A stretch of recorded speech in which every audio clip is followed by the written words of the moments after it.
harapan, lagi kong naalala yung sa Kristan. Sabi doon sa pare, Father, napakahaba po ng response sa responsorial sum.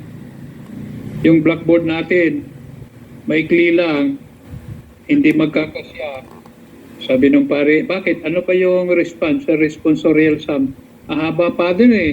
The Lord is my shepherd, there is nothing I shall want. Sabi ng pare, mahaba nga. Ganito ang gawin mo ha. Isulat mo, the Lord is my shepherd. Okay na yan. So yun ang sinulat ng sakristan. Pagdating sa misa, yung response ng mga tao ay, the Lord is my shepherd, okay na yan. Yung okay ni Father, sinulat niya, the Lord is my shepherd, okay na yan. Dito sa munting kwentong ito, sabi ko parang may lesson dito ah. Natagpuan ko naman yung lesson na kung si Lord ang aking shepherd na susundan, everything will be okay in my life. Kaya the Lord is my shepherd, okay na yan. Ngayon, habang nakikinig sa mga sharing, isa sa kailangang tanggapin na ngayon, yung pagtanda. Hindi lang ako tumatanda, matanda na talaga. So maganda pag matanda na, maraming mga nangyayari.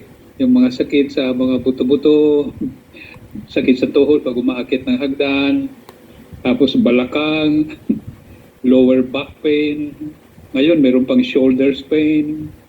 Sabi ko, kalapit na yata ko ng Lord ha. Lord, wag mo na Lord ha. So, punta naman sa so at my age, ano pa ba ang dapat kong magawa para kay Lord? So to answer that question, tinitingnan ko ano bang situation ko, ano ba ako?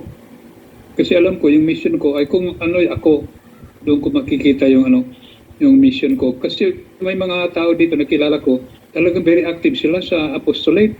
Pumupunta sa mga bukid, kumukuha ng mga extra na mga gulay. Kasi maraming mga farm dito sa Tagaytay, maraming extra na gulay.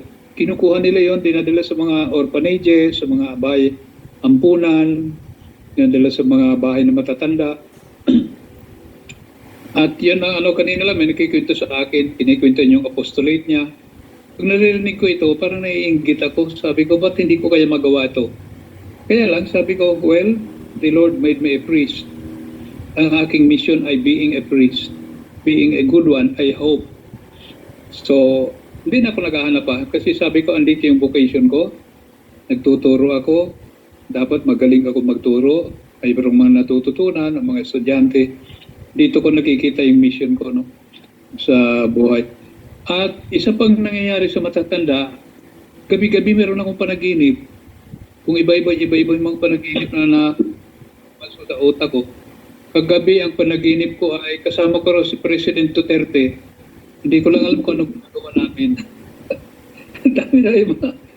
Sabi ko siguro bahagi na ito ng katandaan. Dami-dami mga panaginip pumapasok. Noon hindi ako nananaginip. Ngayon, naku, bumabawi. Sari-sari ng panaginip. Anyway, tuwing bangon ako ng sigaan, early in the morning, naisip ko agad, Lord, buhay pa pala ako. Thank you, Lord. Another day to live. Diba? Sabi ni Snoopy, we die only once, but we live every day. Ako sabi ko, Lord, thank you. You are really my shepherd. Hindi magpapabaya. End of sharing.